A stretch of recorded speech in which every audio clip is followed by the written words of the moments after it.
All right, welcome to today's class. We're going to be going over I don't even know what to call this class, but we're going to be going over specific situations for this Denver sellers market right now. We're going to talk briefly on the listing side of things about how to get a seller to price their home correctly.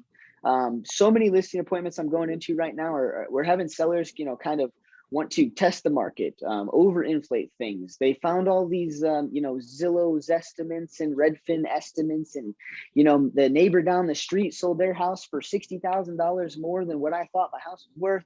Yada yada yada.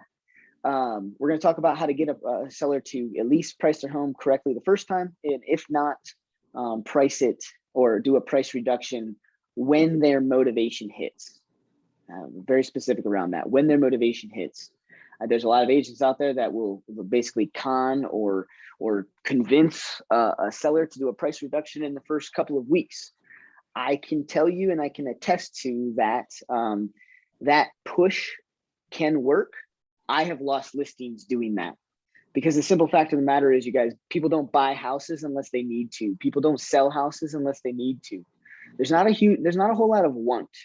If you want to buy a house, there's probably some sort of need around actually doing it. Same thing with selling your house. And so if we ask for a price reduction too early, you could really turn a seller off, I believe, at a listing presentation. I will tell you the aggressive way does work, but I have lost listings because, just like this listing that we talked about, and we'll talk about it again, my sellers had 60 days before they actually really hit their timeline of needing to go under contract. And so if I'm that agent pushing them to do a price reduction too quickly, am I going to get that listing, right? And then on the buyer side of things, we're going to go over the market, how to set the expectation around the market, how to make sure that they're making an offer the first time correctly, or at their highest level, or whatever that looks like for that buyer's limitations. And if not, they will make their best offer the second time. I'm very confident in this conversation, you guys. For just people that are brand new to me, I was a buyer's agent for a while. I sold 51 homes in this Denver market just to buyers. Okay, I got really, really good at this conversation. I got really, really good at this craft. There's no way you can close 51 buyers in 1 year unless they're making an offer right the first time, and you're showing 5 to 7 homes, right? And then the other thing of it is you guys, listings are pretty easy right now. If you get a listing and you guys put a sign in the yard, chances are you're going to get paid. Now, there are times where you need to have a conversation with that seller around how much they want to list over the market to test it and do all of that stuff. So we're going to go through all that today. I'm going to leave it up to you guys. You guys want to start buyers or sellers? Sellers will take the shortest amount of time. Come on, Cassell, answer me, buddy.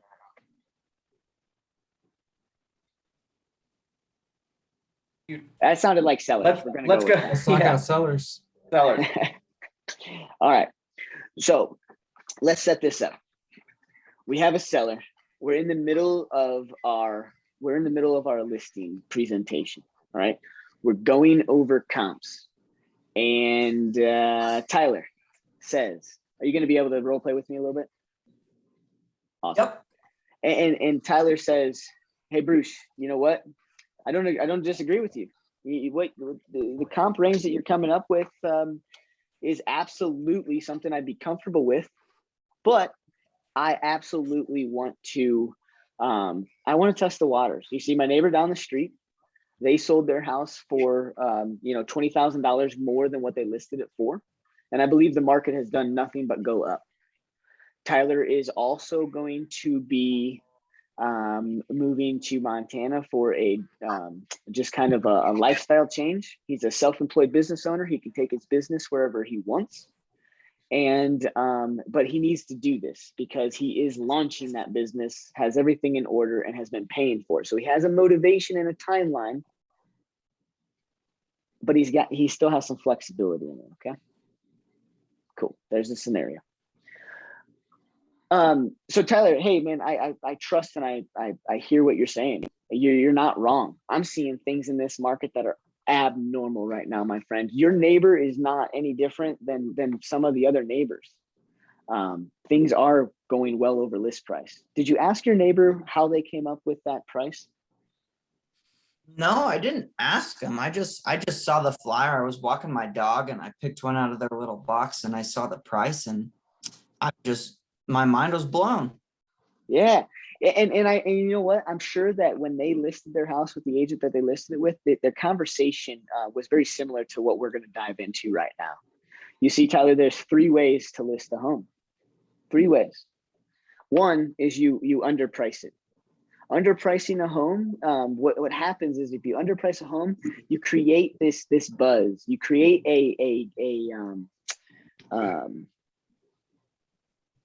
you create a good buy in this market, right? In this hot sellers market, if you price it low, you create a deal for buyers, which means more people start to look at it, possibly get more offers, and possibly drive the price up higher than that. The other way to list the property is list it right in the comp range. Okay. When I say comp, I'm sorry, Tyler, let me slow some things down here. You see, when I say comp, what I mean is the comparable sold property range. You see, that range is what an appraiser is going to use. National statistics say anywhere between 80 and 90% of all homes sold were sold through a loan, meaning buyers, 80 to 90% of buyers are all going to be using a loan to purchase your home, which means 80 to 90% of buyers will need to use an appraisal. And that appraiser is going to use comparable sold properties within the neighborhood that have sold within the last 3, 6 months, and even a year back. So if we price your home within that comp range, you're very likely to have an appraiser give you your value. You're also very likely to have in this market multiple showings and multiple offers. Your chances diminish slightly for the multiple offer situation, because if you price it low, I can, no crystal ball, but you're about 99% guaranteed to get a multiple offer situation in this market. You price it in the comp range. I want to just throw out a bunch of percentages, but your chances are a little less likely. You can still get multiple offers, but you may not. And then let's go with the third type. We can test the market, right? This is kind of what you're wanting to do. We want to test the market. Maybe we go over this comparable market range. And we have a couple of pros and cons to that. One of the pros is that this market very well could give it to you. You see, just like your neighbor down the street, $20,000 on a $500,000 house, they went 4% over their list price. So the fact of the matter is that there's a buyer out there that might be willing to do the same thing with your house. Now, like we talked about percentages diminishing, right? If Best Buy has a TV on sale that's normally $750, but they do a special on that, and they want to sell it for $250 that day. Do you think they're going to sell more that weekend at $250 than they did the weekend before at $750? For sure. Right. It's kind of that supply and demand. It's kind of that deal factor. It's kind of that psychological purchasing power. Now, let's say that TV, they sell out of it, but the brand new one comes in and it's going to be $900. Do they sell as many of those TVs as they sold the $750 ones? Maybe, maybe not, right? And that's what listing your house over the comp range could have the effect of. It may or may not appraise. We may or may not get a buyer who's willing to pay for it. And it may or may not sit on the market for a little while. So Tyler, after everything that we've just talked about, and your timeline of a month from now needing to be kind of under contract, where would you like to list your property? I just like that place. I just like that place that was down the street. Why isn't that one comparable to mine? I feel like we could still get that maybe 104%. I think we have a whole month before we need to be under contract. So if we need to fire sale it in the last 2 days, then sure, whatever, but let's test it. Nice. Okay. So what I hear you saying is we want to go with the third option. Okay, great. For sure. Great. And so let's go ahead and do that, Tyler. Let's go ahead and list that at 520. Now, Tyler, you hit the nose on the head, my friend. You see, I'm an aggressive agent. right? You told me you wanted a 10 out of 10 aggressive agent at the beginning of our conversation. Now, the fact of the matter is you just made this decision to price your home there. And so what I'm going to be looking to do is I'm going to be looking to have conversations with you. If this home doesn't sell right away, I want to make sure we do a price reduction and a timeline that meets your needs. Does that make sense? So what I'm going to do is I'm going to call you every week to give you a synopsis of how many showings, if there's any potential offers coming in and all of that. And if the property doesn't sell, we'll talk about when we need to do a price reduction. Okay. For sure. Great. Let's get started. Yada, yada, yada. That's how simple that is, you guys, because now he is teed up to do a price reduction if he needs to. Oh, I didn't end with what I normally end with. Now, Tyler, let's not talk about the bad news, okay? Because the fact of the matter is that you're going to hire me to sell your house at 520. I'm going to do everything in my power to sell it. We're going to do all of that marketing plan. I'm going to do the 5 P's of real estate, and we're going to get that thing sold at 520. I just want to prepare you for kind of that worst case scenario, but you're not wrong, my friend. In this market, let's see what the market brings.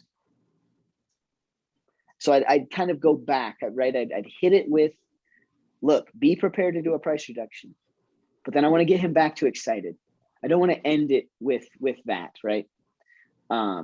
Because sometimes you don't know if other buyers or sellers are interviewing other agents. You be careful with that, you guys. Just because you ask them if they're interviewing other agents and they say no, doesn't mean they aren't. All right.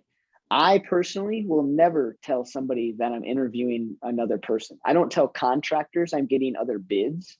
I want to know how they present themselves if they think they got the deal, right? I'm going to do that. And so just be careful with that. So that's why I go back around to the hype, right? I'm going to get this thing sold at 520. Make sense?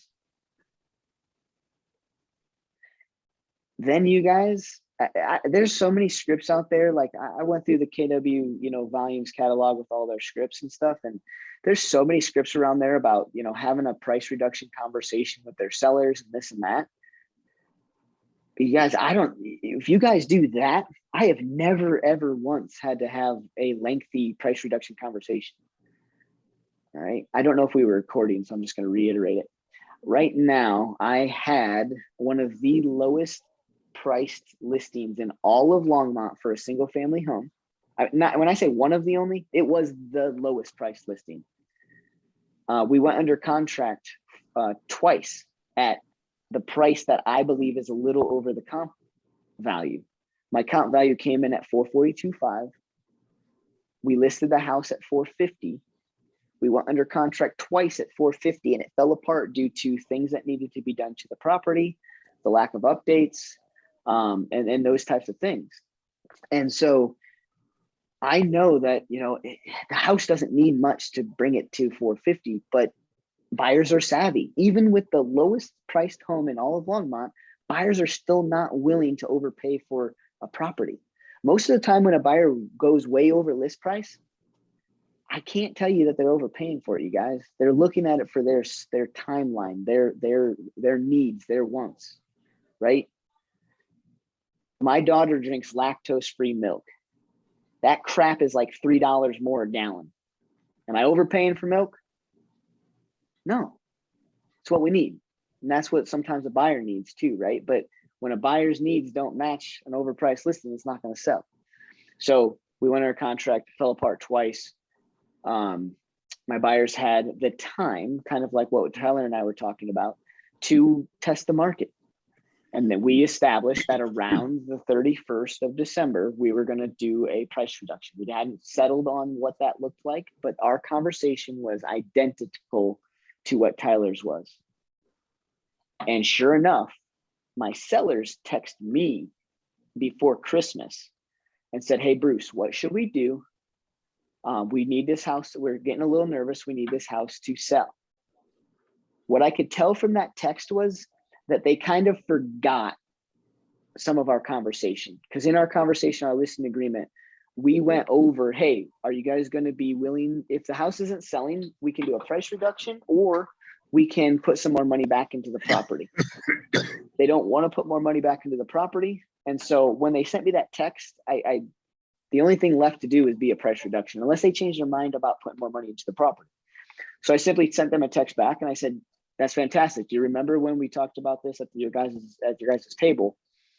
Around the 31st is when, if it's not selling, we may think about needing to maybe lower the price into that range that I was talking with you guys about. And they said, yeah, let's do 10 grand. That was it. That was it. It's like that with me for every price reduction I've ever had to do. It's because if you set it up at the listing presentation, they're ready for it when the time comes. But it's that expectation set, right? Around the 31st. How did I get to that place with them? I do it with buyers all the time. I do the reversal conversation. So that reversal conversation is okay, great. When do you need to be in Montana by? Well, the business is up and running. We got a bunch of equipment on order. We've got all this stuff. And I think, I really like to be in business right around the middle of February and up and running, because otherwise I'm going to have everything kind of sitting there ready for me. And well, that's a waste of money. I said, so great. Let's walk backwards from this. If a contract takes anywhere between 30 and 45 days to go from under contract to close, then that means we really need to be under contract right around the 1st of January up to the 15th. But if we go under contract at the 15th of January with the buyer who needs 45 days, you're going to be talking about March 1st. How does that make you feel? Right? Always draw out that feeling. Feelings make people act. Statistics don't make people act. Feelings. How are you going to feel? No, gosh, yeah, no, March 1st. My God, it's 2022. No, no. I'd prefer to be there like the beginning of February. Take a couple of weeks before the business launches. Okay, great. So we really need to think about making this, happen middle of December into the 1st of January. So would you guys like me to call you around the middle of December and talk about a price reduction? Or would you guys like me to call you around the 31st and talk about what we need to do with the price in order to get this thing sold? And then I remember backtracking on my words a little bit. And I said, actually, you know what? I don't believe, you guys, that if we're not under contract by the middle of December, a price reduction right before Christmas is really going to help. Showings drastically go down. And I don't know if it's going to help. We could do it, but I think maybe if we look at maybe the weekend of New Year's, there might be a little bit more traction in buyers out there. Does that make sense? What would you guys like to do when that time comes? Yeah, we'll kind of discuss that. We'll think on that, and let's just get it sold now, and then we can get there. Great. Like I said, it didn't sell. We got all the way down to this place, did a price reduction of $10,000. That's it, $10,000. 3 offers, multiple showings. We now are at 445, under contract at 445. So they actually went over the price reduction price. Cool. Like I said, the seller side right now is a little easier, but I'm watching agents, you guys, take the overpriced listing and then have a heck of a time having their sellers do a price reduction. A heck of a time. It's not happening that much, but it's happening. All right, any questions on sellers before we pivot to buyers? Cool. All right, let's set this up again, Tyler. We are in the middle of our buyer's consultation. Okay, so I do not set market expectations over the phone. If I do, I don't set them. I just briefly explain what the market's doing. I don't really set the expectation, if you will. So if the only time I do it is in a buyer's consultation. My buyers in this market do not go out and look at homes without a buyer's consultation. I believe no matter what market you're in, you need to do that. I would say in a buyer's market, it might not be as important to me. But right now, in a seller's market, a buyer is not going to work with me unless they have a full-blown buyer's consultation. And the reason why, you guys, is because I'm so confident in my ability that if I don't have a buyer's consultation, Those buyers are going to want to go see 10, 15, 20 homes before they make an offer. And then when they go to make an offer and I tell them they got to submit earnest money of $7,000, they're going to freak out because we didn't have that conversation. When I tell them that it's going to be a $700 bill for an inspection, they're going to freak out because I didn't give them that information. They're already putting down their down payment, their closing costs. They don't know how earnest money works. They think it's extra, above and beyond. And then what happens? They love the house. They tell you they want to write an offer. You start to go through all of the offer and all the steps. And now instead of focusing on the house, they get all clammy about the contract and the process. And then what happens? They don't make the best offer. You guys see how that snowball effect works? We don't, as new agents and agents that don't have this tactic, we don't think about that. We just think, oh, we've got a buyer. They want to go see houses. Great. Well, what happens is they go see a bunch of homes with you. They want to make an offer and then they get clammy. When somebody gets, right, emotions make people act. So when they get all nervous and clammy, their action is not putting their best price forward. They're cloudy. They're thinking about earnest money. They're thinking about inspections. They're thinking about all this stuff. And then you're trying to educate them to make a good offer. And they don't. And the reason why they don't is because they don't care if they lose out on that house now. When they fell in love with the house, they needed it, they wanted it. Now all the scary stuff comes into play. Now they don't care as much. The house isn't necessarily exactly what they want. And so they will make a lower offer than what they would if you guys did a full-on buyer's consultation. You see how that works? Okay. When a buyer doesn't care if they lose out on that property, it's because they put their best foot forward or they still have things to swallow or figure out on the back end of things with the process. It's the only times. Cool. So we're in the middle of our buyer's consultation. And good morning, Casey. How are you? Thanks, Bruce. How are you? You have fun in Florida? I did. Thank you. It was so fun. I'm trying to get back into the swing of things, but it was a nice vacation and I really enjoyed it. So good. I'm ready to work. We're all trying to get back in. Happy Wednesday. Oh, good. Happy Wednesday. Thanks. So that you guys got to do a buyer's consultation. Hand over fist, got to do a buyer's consultation. I think there's 3 buyer consultation videos in the YouTube playlist. We got a bunch of new people on here, so we'll just take a second to take a look at that real quick. So the YouTube playlist, you guys should all have it in your welcome email from Darby. If you don't, let us know. We'll send it back out. But just like this training today, it's going to be recorded and then popped up on here. In this playlist, I just did another one. So this one's cool because this is with Rod Fishkin. Rod Fishkin is an agent in our Fort Collins office.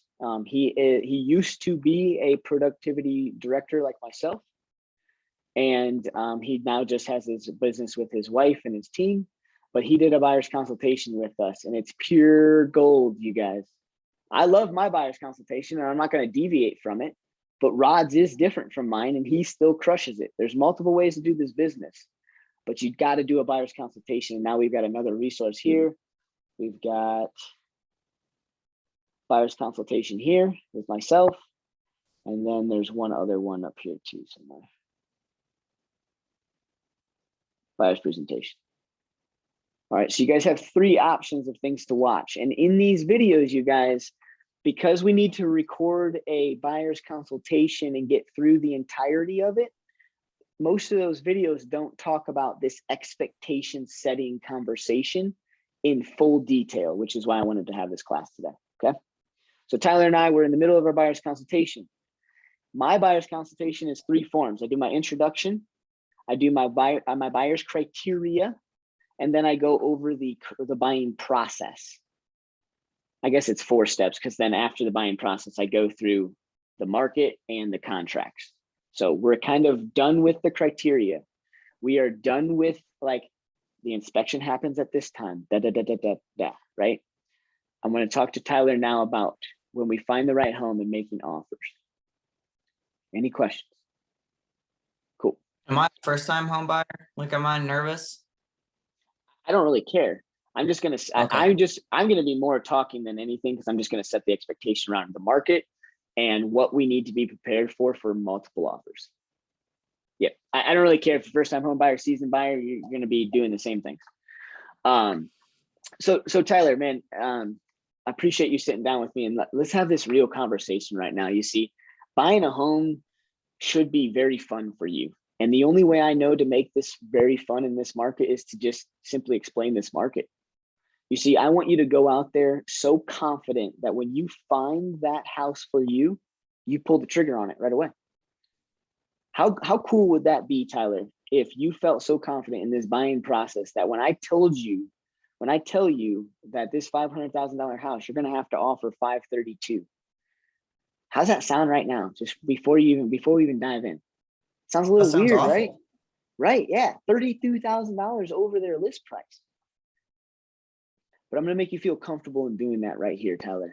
And the fact of the matter is I have to ask you before we dive into this, are you looking for a deal or are you looking to buy a house? Well, I guess I'm really just, I need to get into a house. I'm sick of paying somebody else's mortgage, and I want to, build my own equity. Exactly why we're here, Tyler. And I asked that question, and it kind of sounds light, fluffy, and funny. But the reality is that in this market, if you're looking for a deal, I'm just not the agent for you. You see, my job is to help you get into a home. And in this market, people are paying for homes, or people are buying homes for what they feel like it's worth, right? People aren't in this market right now looking for a deal. And so I just want to establish that right off the rip before we go any further, okay? I want to pause for a sec, Tyler. Everybody hear that? You got to intro the conversation with bringing up an emotion right off the rip, because once you bring up an emotion, their ears are more attentive to listening and learning.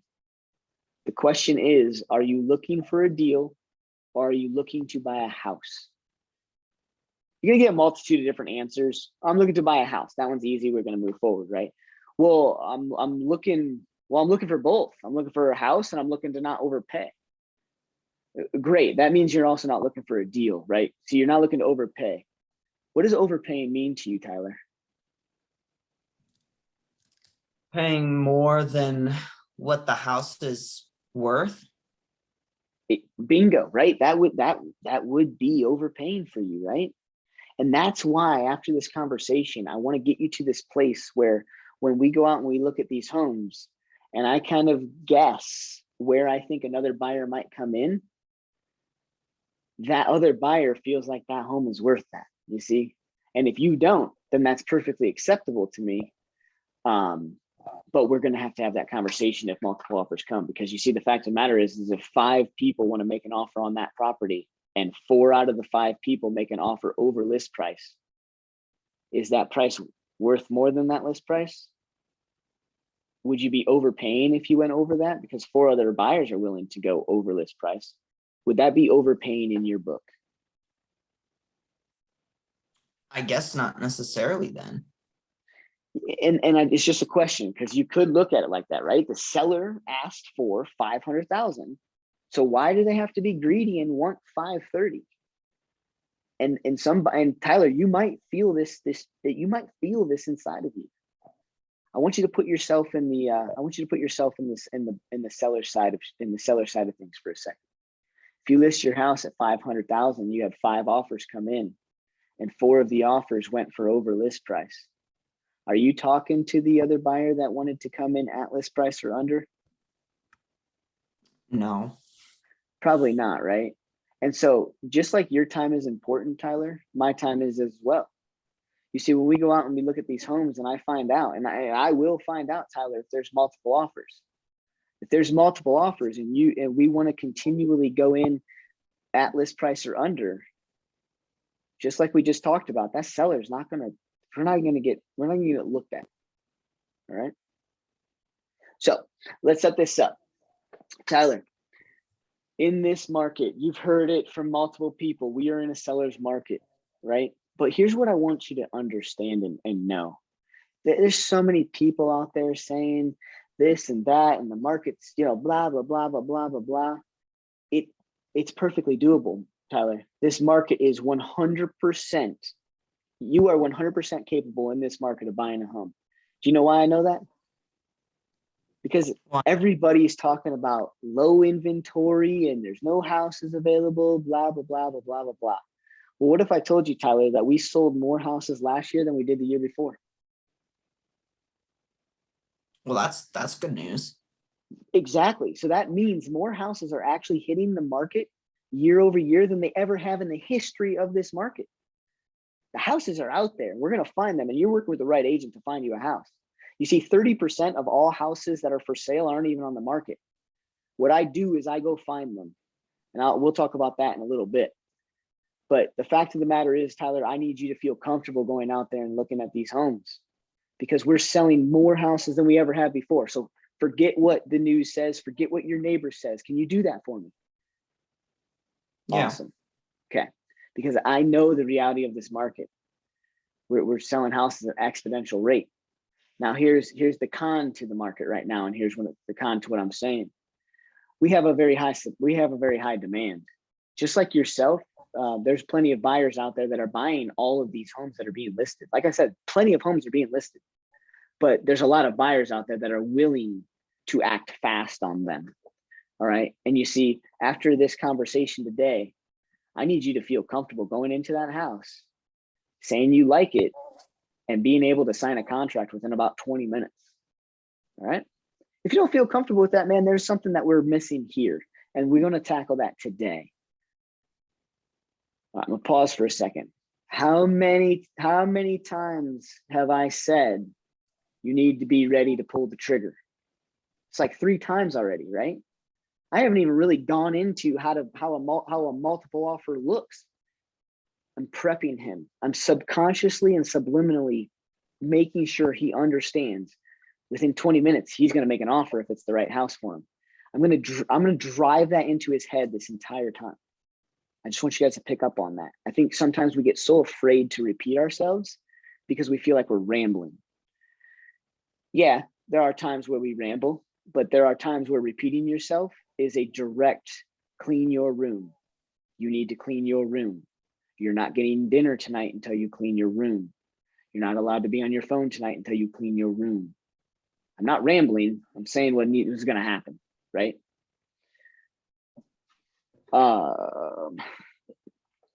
So Tyler, that's where we want to get to tonight. So by the end of this conversation, man, and I know for a fact I'm drawing this out. I need you to tell me if you're not going to be comfortable making an offer within 20 minutes of loving a house. All right.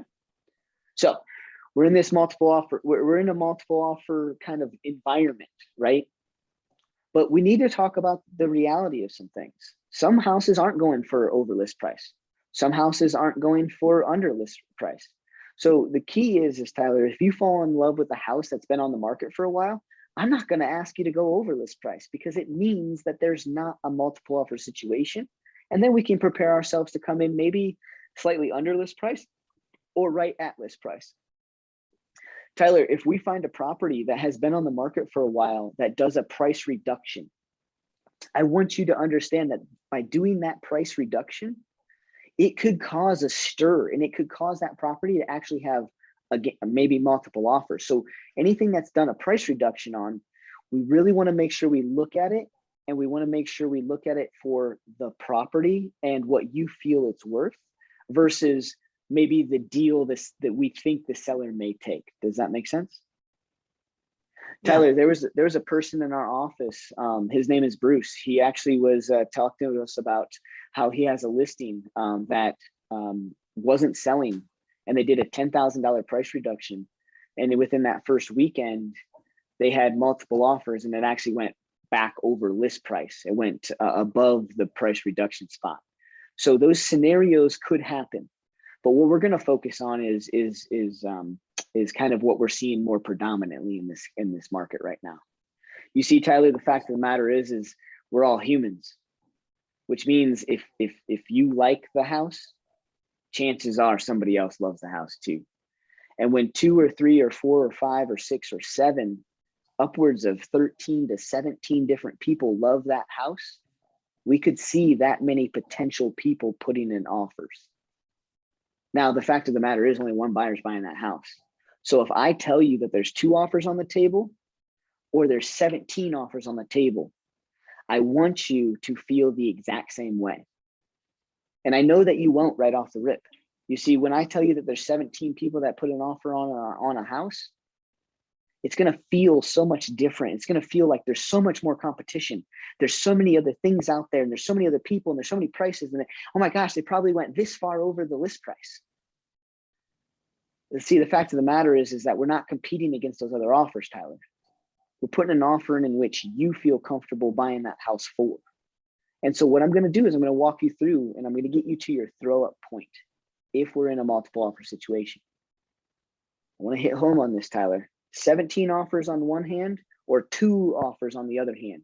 They are the exact same thing. It's the exact same approach for you and I. The reason being is we're not competing against those other offers. We're not even really competing. We're throwing in an offer in which you feel comfortable paying for that house.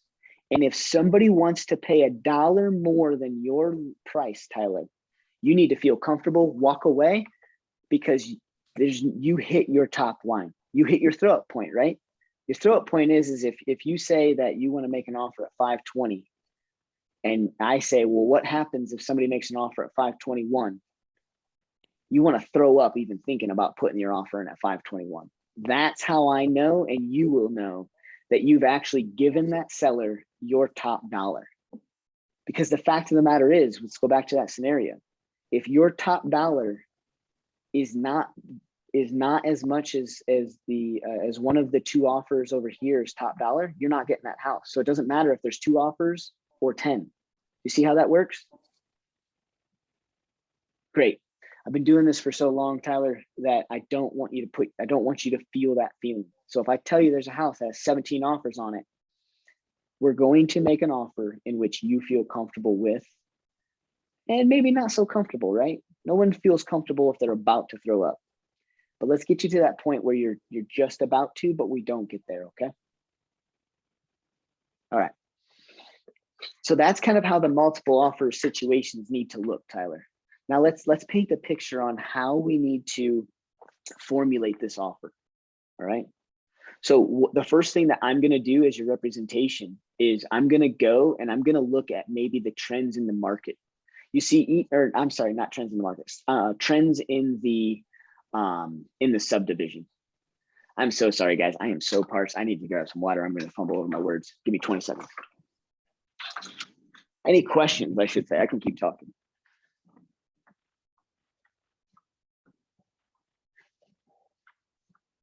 I have a question, I guess, first. Or do you mean like the comps, like in the area, to see like around like what the value of the homes are, kind of, and kind of give them an estimation, like, I don't know, like kind of give them an idea of what to expect? I don't know. I know what you're saying. That's a good Okay. question. I should show you guys what I do.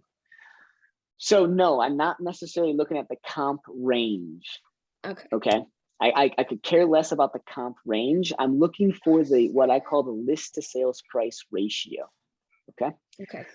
So let me back up a little bit. So Tyler, what I'm going to do, and the reason why you're hiring me for your representation, is I want to know what the trend is in the subdivision. I don't really talk to Tyler about the list to sales price ratio right here. I will get into it in a little bit, but I just say I want to see that the trend is in the neighborhood. I want to see on average what that neighborhood is bringing. Are they bringing is traditionally, are houses going over list price, or are they selling very close to list price or at list price, or are they selling under list price? You see, every subdivision is a little different. And when we talk about our hot sellers market, we're talking about the entire country, but each subdivision still has its own statistics. And so I'm going to go look through those. And what I do is I go into the MLS. You can do that for everybody that's an RE Colorado user. You can do the same thing in RE Colorado.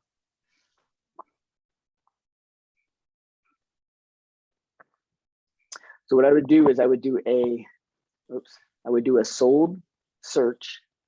The only data you're going to really need is a sold data. I'm going to go back probably 6 to 8 months. And then I'm going to go up here to map search. And I'm going to draw, let's pick on Loveland today. I'm going to draw a map search in that subdivision for all sold properties. And I'm going to briefly, and you guys see how fast I do this. Don't spend so much time on this. You just need to get out. You just need to get a feel. All right. 29. That's pretty high.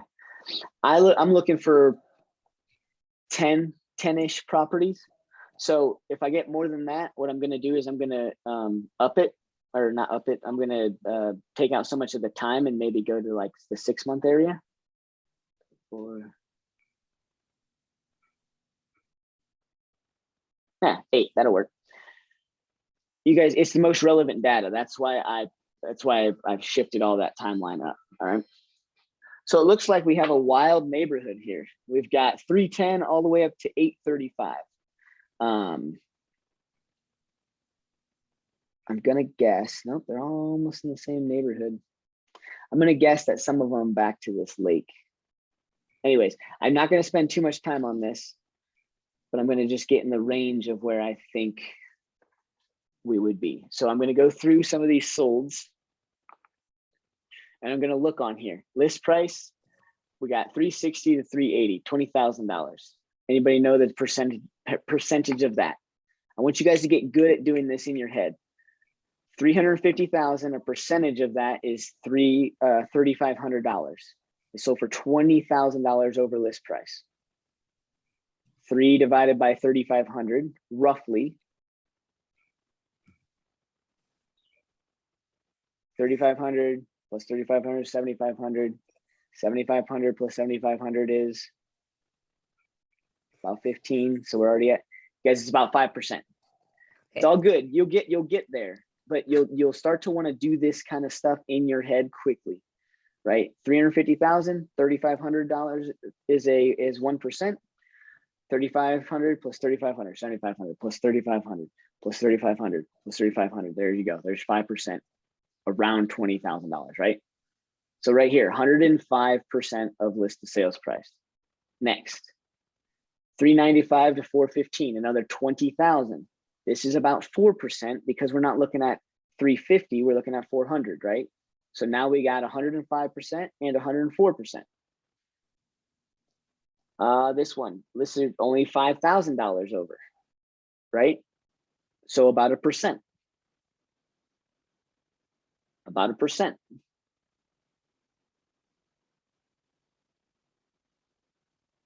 About 4%. So we had 1%, 4%, 4%, 5%. And I think maybe 4%, something like that. I don't know. Anyways, I'm telling what am I going to tell my buyer right here? I want you guys, remember, I want them to make the best offer possible. So I'm going to say, hey, look, this market trends all the way up to 105% of list to sales price. So what that means, Tyler, is when you love that house in this particular neighborhood, I'm going to do the math for you, and I'm going to tell you that I feel like, based upon market trends in the history of this subdivision, there is a buyer out there that's willing to give 5% over list price. If I tell you that and we want to move forward with it, but you're only willing to give 1%, then we need to figure out if there's multiple offers. Okay. So Tyler, as soon as you find a property that you love, that's what I'm going to go do. I'm going to go see what the trend is in the market. So that way I can tell you what a previous buyer was willing to pay for this similar house. Does that make sense? Great. So once we know that data, Tyler, I want you to kind of dive deep, and I want you to think about this next piece. I want you to get rid of 5s and 0s in your head. Just eliminate them. All right. Most properties do not sell with a 5 or a 0 at the end of them. Most properties don't sell for 525. They sell for 526, 527, 527.5. Do you know why? Because of agents like me. I know that psychologically speaking, our society thinks that if a hot property is listed at 500,000 and they want to make an offer for more, they instantly go to 505, 510, 515, and 520. It's just, it's a psychological piece that we've been brought up with. The properties that are making and getting those bids are the ones that with a 7 at the end, an 8 at the end, a 9 at the end. Okay. And so Tyler, when you're going to think about what you want to make an offer on, I want you to think about your throw up point, and I want you to think about a number that ends with something different than 5 and a 0. And then we'll discuss it, okay?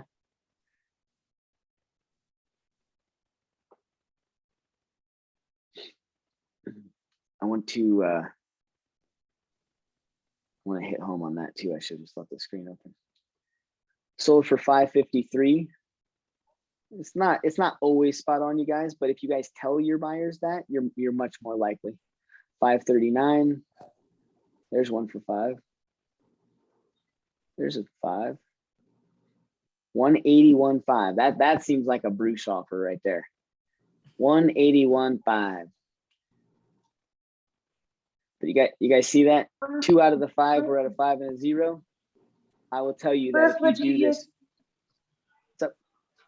I was just gonna say, would you use the same logic for listing too? Because I did that for listing. I did 742.5, and it seemed to work. But I didn't know if you used it for listings as well as buyers. I'm more of the 9 guy on a listing. Or not 9. So if somebody wants to list it at 425, I'll try and convince them to go 424.9. My 550 listing was actually my 450 listing, I actually listed it at 549.5. I just say 450. So I do have a take on that, but I usually kind of go like $500 under the 5. Because I in this market, I personally know that wherever I listed, it's probably not going to sell there.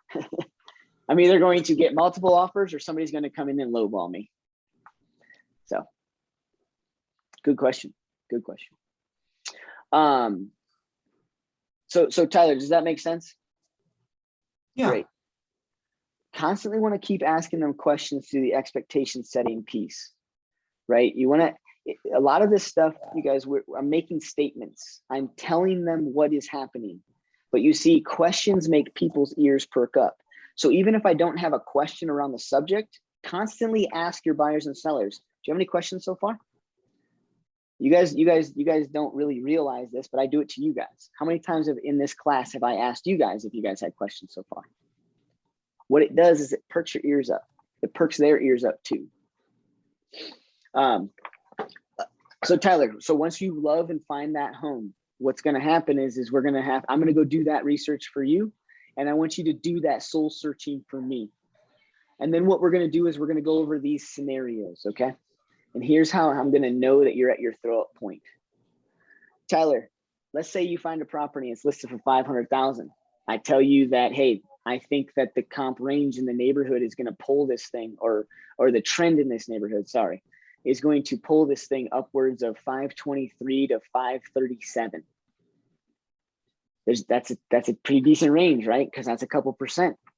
I'm going to need you to find that price that you want to make an offer on. Let's say that offer price you want to make an offer on is 527. Here's what I'm going to ask you. Now, you can think through this in your head, Tyler, but I want you to know that I'm still going to ask you this question, because by you telling me, it kind of solidifies things in your mind. If you found out 30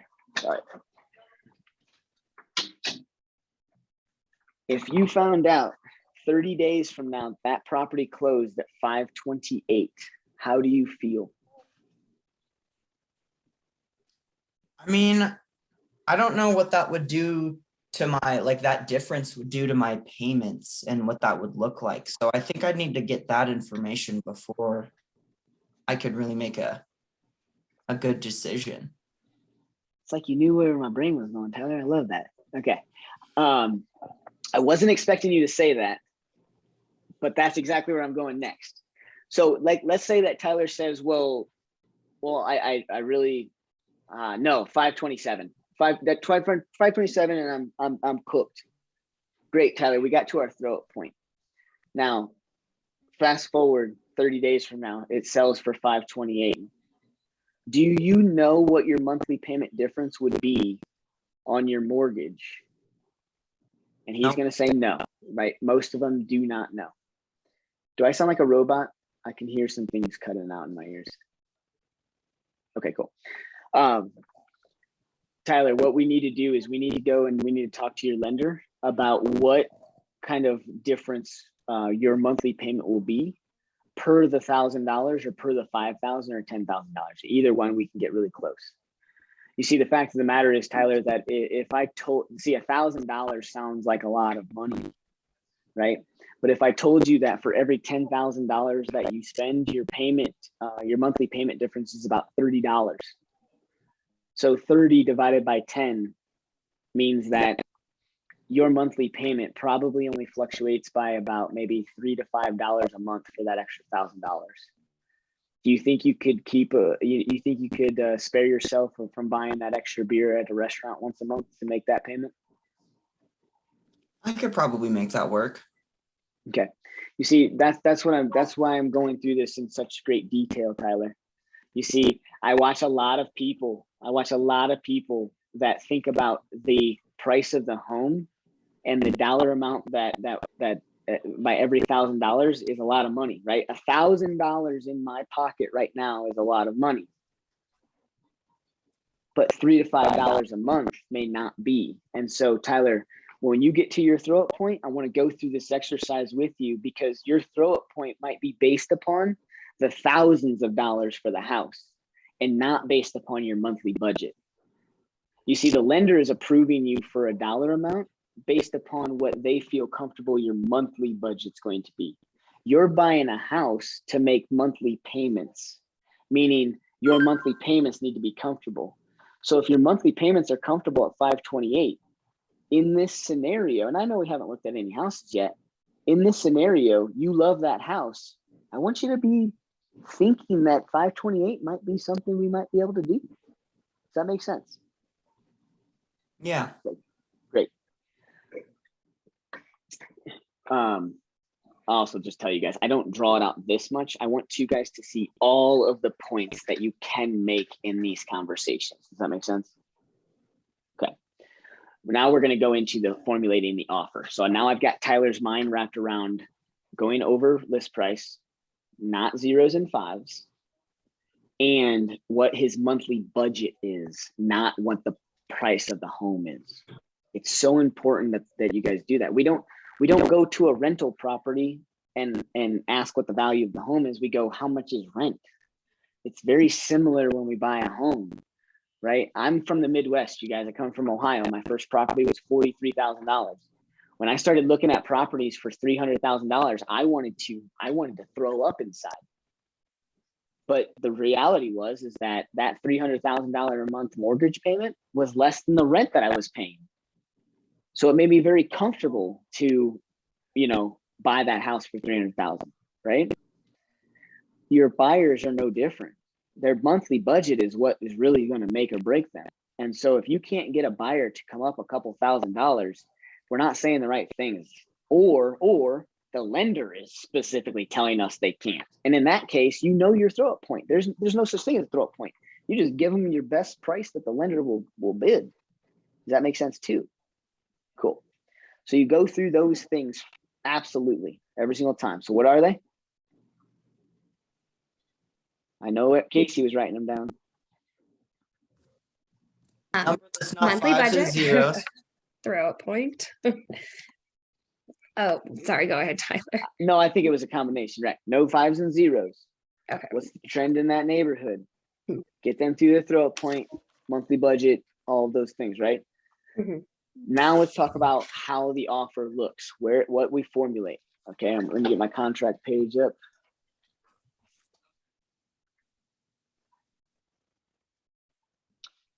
All right. Windows out of here.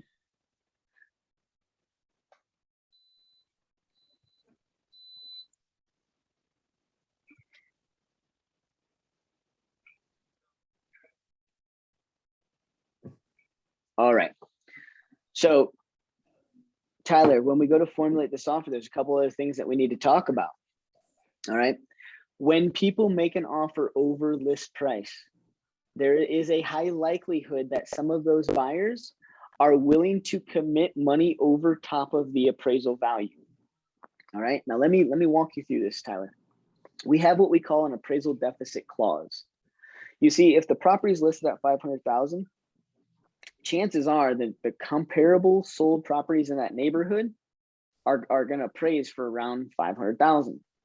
And so what a seller is looking for, and it's not always perfect world, but what a seller is looking for is a dollar for dollar match over the list price that you'd be willing to commit over top of the appraisal and down payment value.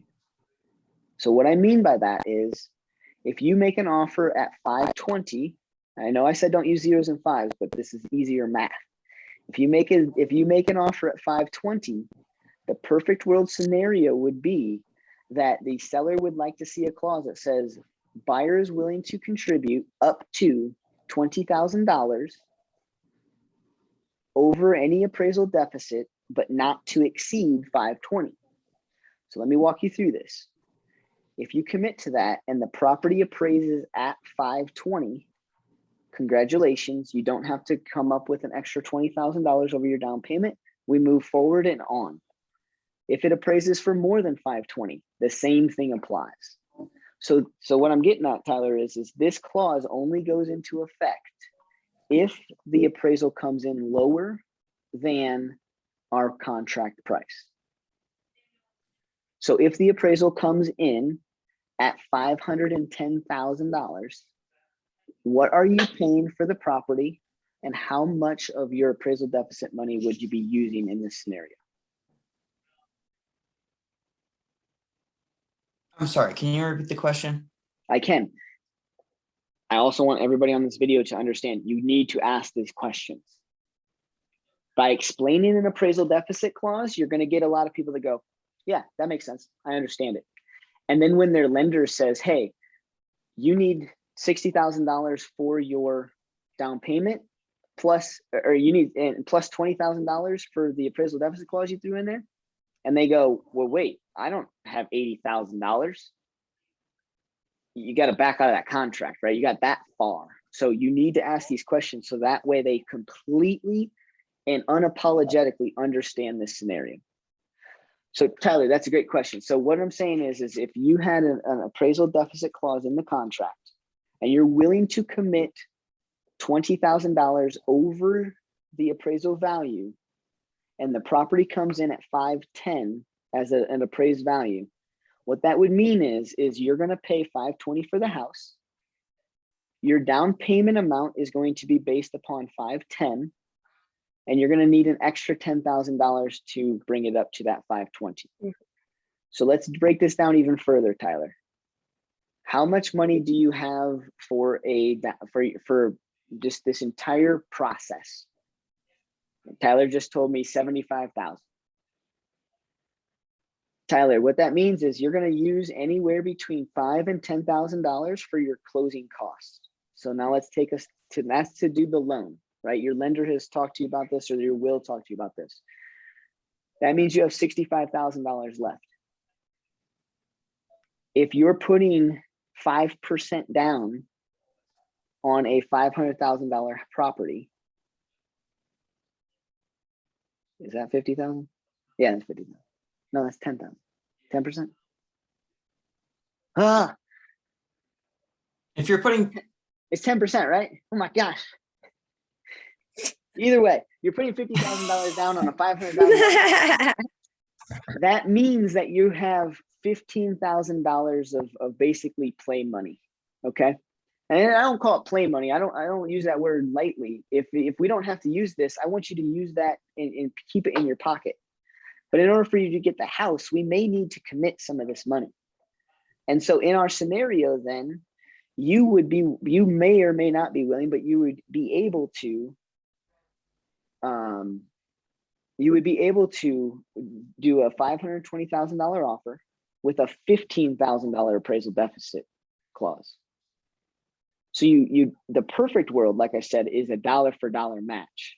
The reality is that a buyer can have some limitations, and you don't have to do a dollar for dollar match. You do what you're comfortable with. I will tell you that anything below $5,000 is probably just not going to do it, and it's a waste of time. All right, 5,000 or more is what gets a seller's attention. Okay, so let's work this another way. $520,000 offer, and you want to do a $15,000 seller concession, or I'm sorry, appraisal deficit, and the property appraises at 520. How much of that $15,000 will you have to use, Tyler? None. I get to keep it all. Great. If it appraises for 515, how much of that money will you have to use, and what will your purchase price be? It'll be 520, but I'll just use 5,000 of the 15. Perfect. Last scenario, it sounds like you're getting it. The property appraises for $450,000. How much of that guarantee are you using, and what is your purchase price? Well, I'm using all 15, but then we have a problem, right? Do we? Because the was the price automatically going to get reduced to 465? With the clause that I use, Tyler, yes, it does. So you are right. If it appraises for 450 and we're willing to commit $15,000 over the appraised value, then that means our purchase price would then automatically go down to 465. Wouldn't that be a great day? That'd be pretty nice. It would. Now the likelihood is that that's a pipe dream. What I wanted to make sure you understood is that clause. And now let's break it down let's go even deeper, okay? Your loan will be based upon the appraised value at 450.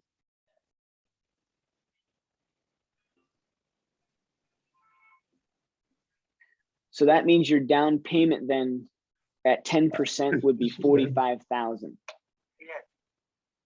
Then what you can do is add that 15,000 onto it. And so now your down payment is $60,000. So I know you had $75,000 to do this. We're going to have another cost in there called your closing cost to the lender. So you're going to be anywhere between $65,000 and $70,000 out of pocket to purchase this home. That's kind of what the appraisal deficit clause does. Now, if the property appraises at 520, then what you would be looking at out of pocket for your down payment and closing costs would be about $60,000 in total, because it's $52,000 for the down payment at 10%, plus your closing costs of anywhere between $5,000 and $10,000. You'd be looking at somewhere around $60,000 total. So you see how not wildly different using that appraisal deficit clause causes you to bring up some money to close. The other thing that you can do, Tyler, if you talk to your lender about it, is let's say that you have let's say that you have only $20,000 for a down payment on a property. You have $30,000 total for your closing costs, but you only have $20,000. Here's what else you can do. You can say, here's my offer at 520. I'm going to give you a $10,000 appraisal deficit clause. And then if you have to use it, great. Then you only put $10,000 on the loan, and you have to bridge the gap of the 20,000, or I'm sorry, the 10,000. If the property appraises at 520, then you have a choice now. Keep your down payment at 10,000, or use your appraisal deficit money and put it on the loan, then reduce your monthly payment. So there's all sorts of things we can work with on your down payment, but this is one of the number one things besides going over list price that gets you to get that offer correct. Now let me show you what that verbiage looks like. And then, so for all of you guys watching the video, this clause goes down into the contract under additional provisions, section 29. There's a brand new clause manual that just came out for 2022 from our attorney. And that clause manual is something that the office just emailed out. If you're brand new and haven't seen that yet, email Jolynn. She emailed that out. I also have it. I can email it out to you too. But those clause manuals have these clauses in them.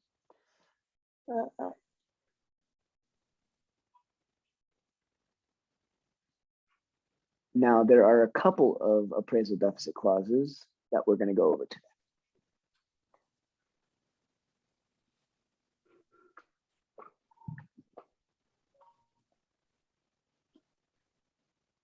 All right, so this first one here is the one that I primarily use a ton. Oop, I need to change it. This is an old clause, actually. Regarding section 6.2 of this contract, buyer and seller agree that if property appraises below the agreed upon purchase price, the buyer shall bring an additional X over the deficit, but not to exceed the purchase price. X is where you put in that 10 or 15 or whatever $1,000. Okay. Oops. Then this one here, in the event the appraisal states the appraised value is less than the purchase price, buyer agrees to bring up an additional $15,000 cash to close to make up the difference between the appraisal value and the purchase price. Buyer represents that the buyer has already confirmed this with the buyer's lender and buyer contribution and will not adversely affect the buyer's loan. It's a difference between the this is the part that I like. I like and I don't like. It depends on what side of the contract I'm on. If the difference between the appraised value and the purchase price is greater than the buyer's contribution, this paragraph does not apply and each parties will have the rights specified in 6.2 to negotiate or otherwise in this contract. So I like this. Can you guys, what side of the coin, buyer or seller, do you think I would like this? I like this piece on. Buyer. The seller's side. Why the buyer side? Oh, sorry, never mind. I thought you were talking about the other part. Yeah, so I like, so this longer one, this is what, if I receive an offer from a buyer with an appraisal deficit clause, like this top one, I'm going to counter that offer and I'm going to put in something that says,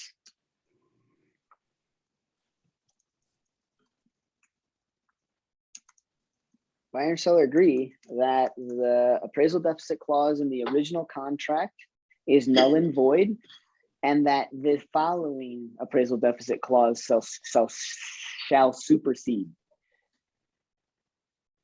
I'm doing that on the sell side because of this last part. And here's why. Think of that scenario that I just talked to Tyler about. I said, if the property appraises at 450, but we had an offer in at 420, and we put in a $15,000 appraisal clause, that means that that seller is going to have to sell that property at 465. Does anybody know why that is? Cool. That's why you're in this class.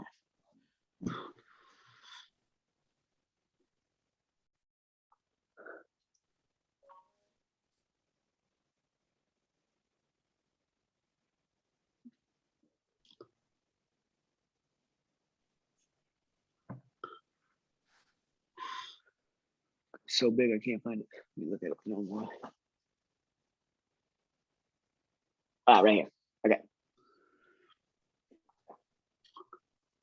Let's read through this together. The buyer has the right to obtain an appraisal if the appraisal value is less than the purchase price, or if the appraisal is not received by the buyer on or before the appraisal deadline. Buyer may, on or before the appraisal objection deadline, provide a notice to terminate, provide an appraisal objection, or if we have this clause in there, section 6213 kind of starts to apply.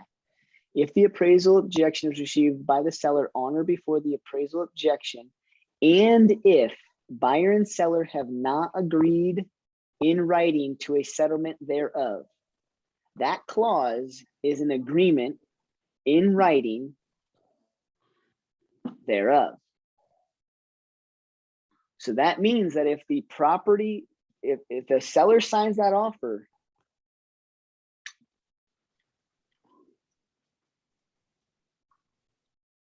if the seller signs that offer with this top clause in the contract and the property appraises at 450, they're going to be obligated to sell that sucker for 465.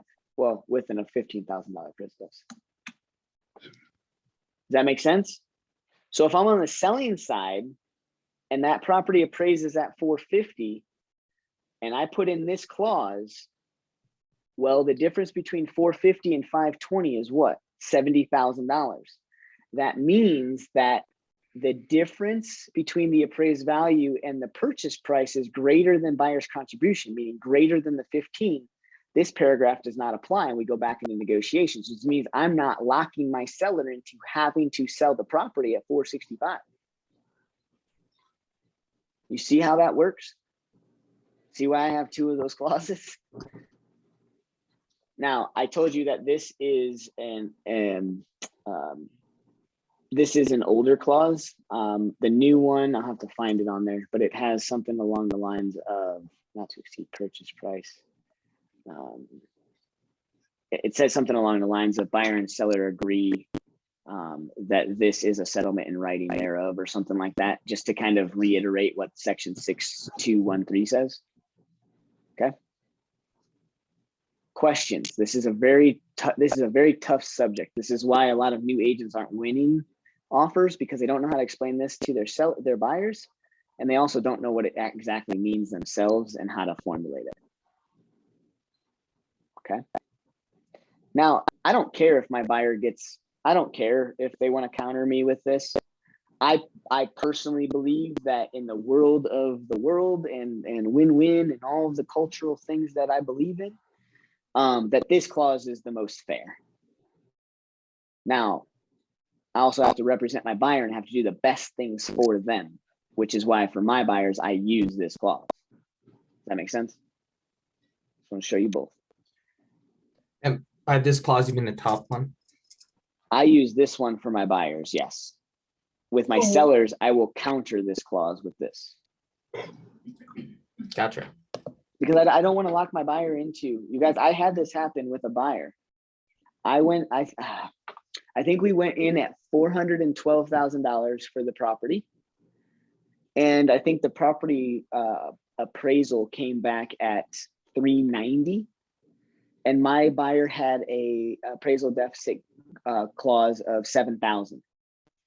And so the way that I interpreted this clause was that we get the property at $397,000.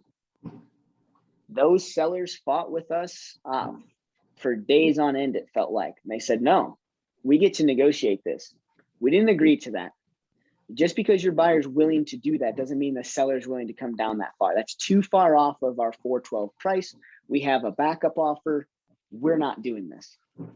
I got the managing broker involved. I got our attorney involved. And because of that little sentence, agreed upon in writing,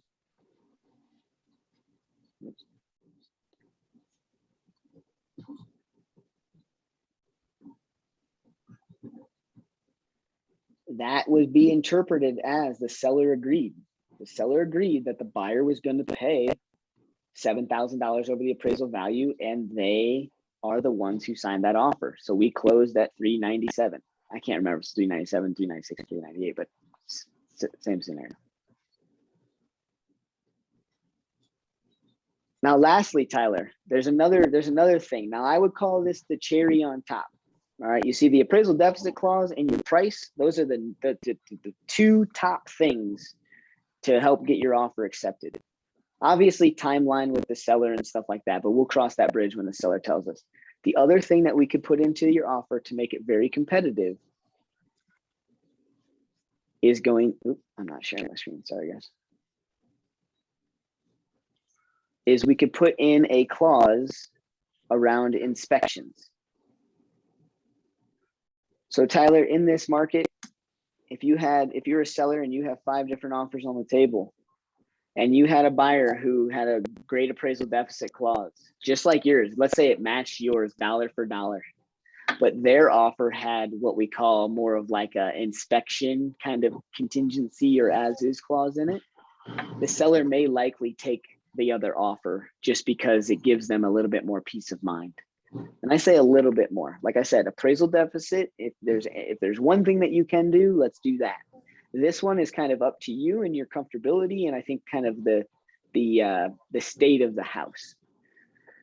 So I have some as-is clauses and some inspection clauses in here that I'll show you, Tyler. Would I even be able to do an as-is clause if there was some crazy stuff wrong with it? If it needed a new roof or something, since I'm getting the loan?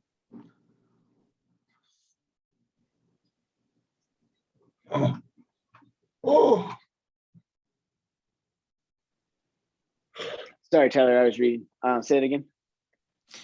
Would I even be able, would doing an as-is clause be an option for me if, say, there was something crazy wrong with it, it needed a new roof and the HVAC was bad when I'm getting the loan for the house? Would I be able to do that? It's a great question, Tyler. It's a great question. You see, if you're going with an FHA or VA loan and the property needs things like a new roof or something like that, your appraisal is not going to even go through because of the condition of the home. You see, an FHA and VA appraiser are a little bit more scrutinous on the condition of the property. You can't have any missing or blown off shingles, siding, missing flooring, missing appliances, chipping paint. There's so many different things that if the house was in that bad of shape, Tyler, your FHA or VA appraiser won't even allow that thing to pass. Now, if the appraisal or if the loan is a conventional loan, yes, you can buy a property all day long with needing a new roof, a new HVAC system, all of that stuff. Yes. There is one little caveat, but I've only seen this a couple times in my career, where the property is in such bad condition that not even a conventional appraiser will appraise it. They won't even really give a list of like items that need to be repaired. They'll classify the property as like a Q4 or Q5. Now we're getting into the weeds, but the appraisals could have that happen if it's a very, very rough house. So I have to ask you this, Tyler. If the property needs a new roof, a new furnace, and has all of those things, are we going to make an offer on that type of property? And No. that's why a lot of investors will be buying those types of properties. So great question, but yes, you can buy a house as is. You don't have to have any repairs unless it's a VA or FHA loan, but you can still have this clause in the contract because this is due to inspection. Then the appraisal will happen. And then if the appraisal happens and the seller needs to fix those items in order for your loan to go through, they're going to have the option of either fixing those items or we need to terminate and go find another house. Now, because you're working with me, Tyler, I know that if you're working with an FHA or VA loan, I'm going to look at the house to see if I see any missing shingles, chipping paint, missing flooring, missing appliances, holes in walls. I'm going to be looking for those things that I think an appraiser might flag. I won't be able to catch everything, but I'll let you know if it's an FHA or VA qualified home. Make sense? Great. Yeah. So this first one is the as-is clause. This is probably the clause that a seller is looking for. It's probably not the best in your favor, but it is in your favor to get an offer accepted. What this says is that you're buying the house. You're not going to ask the seller for anything. This is a pass or fail clause, meaning that you decide whether it's pass or fail. There's no such thing as a pass or fail inspection. An inspector is just going to call out all the things that are wrong with it. The pass or fail opinion comes from you, and that's your judgment call. But what this does is this does allow you to protect your earnest money.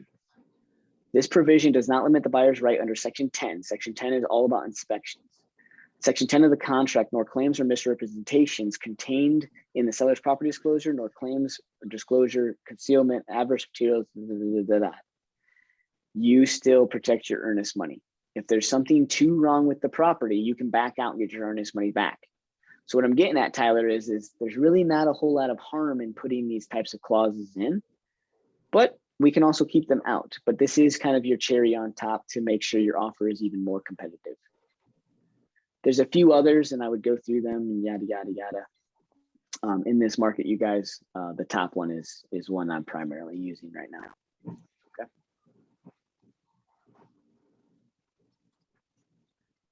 So Tyler, after we said, Can you explain the bottom part of that one more time that you're using quite a bit for the inspection clause, the bottom half? So a lot of people ask, when you use that inspection clause, it's an as is. All right. So your buyer is saying to the seller, I'm buying this house and I'm not going to ask you to fix anything. But if this house absolutely is destroyed and I don't have the money or the know-how, or I want to buy your house because of all the things that are wrong, I can still back out as a buyer and get your earnest money back. The reason why the buyer can do that, Ricky, is because it says this provision does not limit the buyer's rights under Section 10.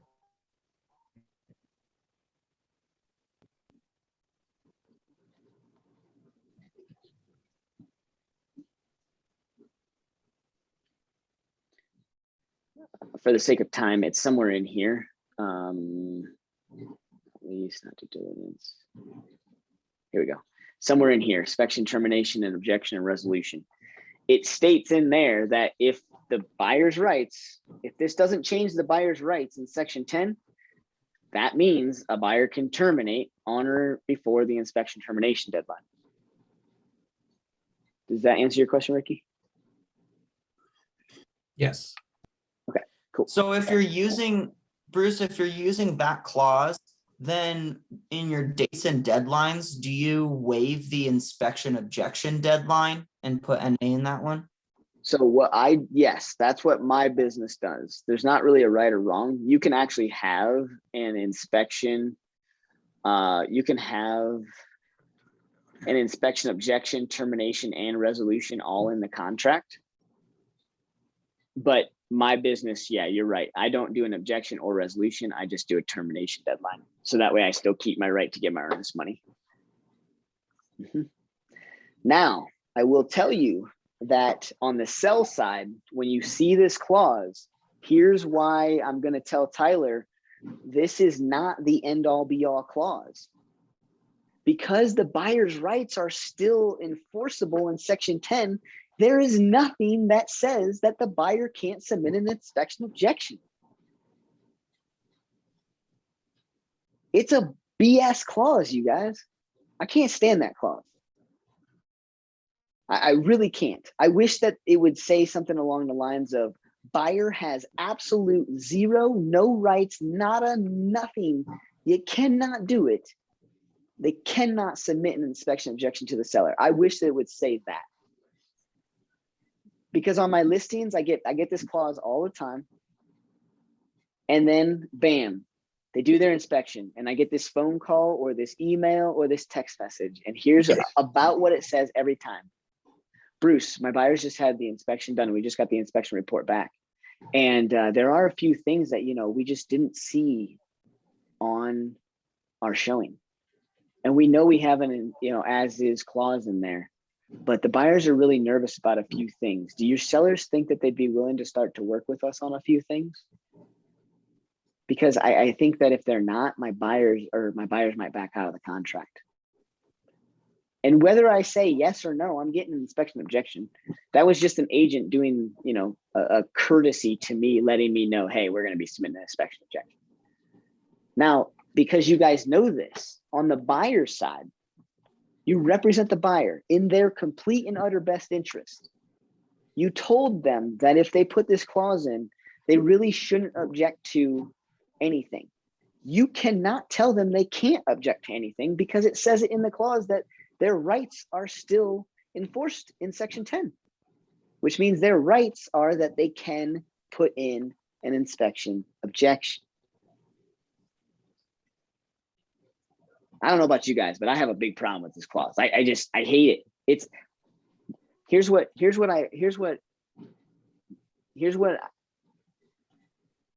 I'm trying to convince most of my buyers to do. A lot of them are doing it. I don't put in any clause for inspection. I put in the termination. You guys see why? That as is clause down in section 29 almost says the darn same thing in section 10. As is, where is, with all faults. It literally says that the buyer understands they're buying the house as is.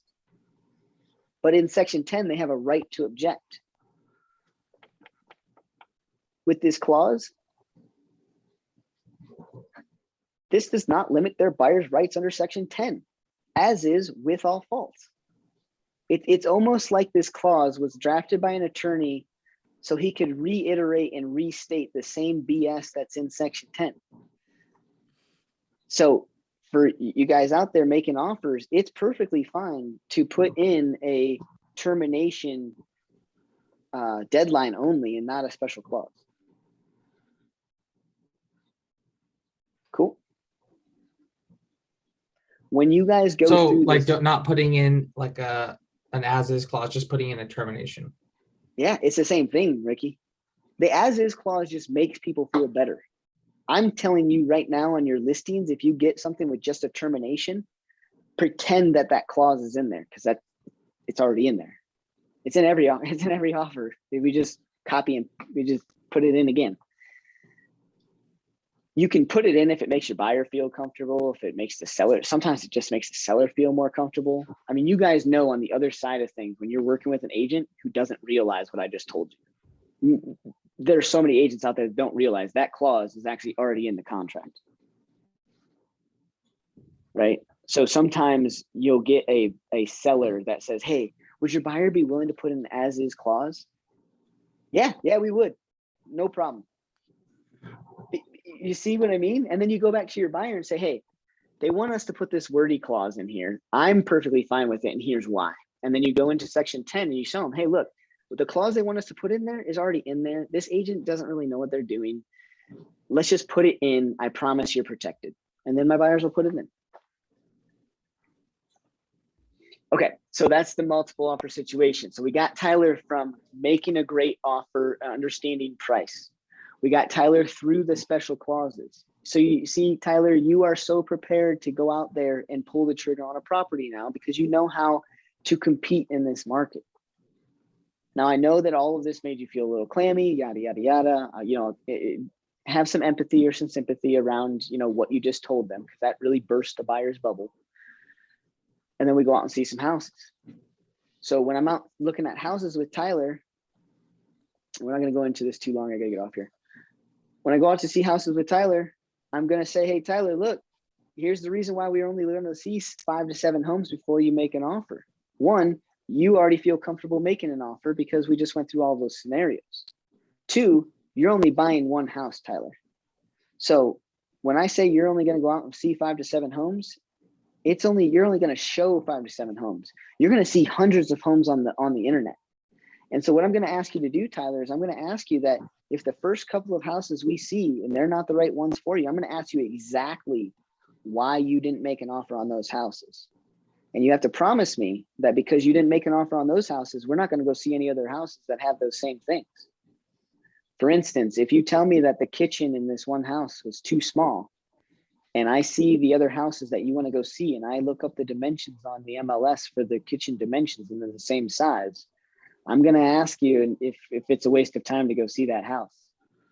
Because the reality is you made the decision not to make an offer on that first house with that 9 by 10 kitchen, which means this next house has a 9 by 10 kitchen. If we're not going to make an offer on this one, I don't see us making an offer on this one. So let's move to the third house. Anyways, there's a longer class on find and show homes, but simply what we did for the bulk of our conversation today was exactly how I get people comfortable making an offer on the second home they show. They're ready for it. They see the market. They understand they only have 20 minutes. Now they have more time than 20 minutes, but I make sure that they understand they only have 20 minutes. And that's why if the second house is fantastic and I ask them, what would cause you not to make an offer on this house? And they say, well, nothing. And I say, well, this is the house for us. This is what I told you about in our consultation. This is the urgency piece. So what I hear you saying is I need to go write this offer. And they'll either say yes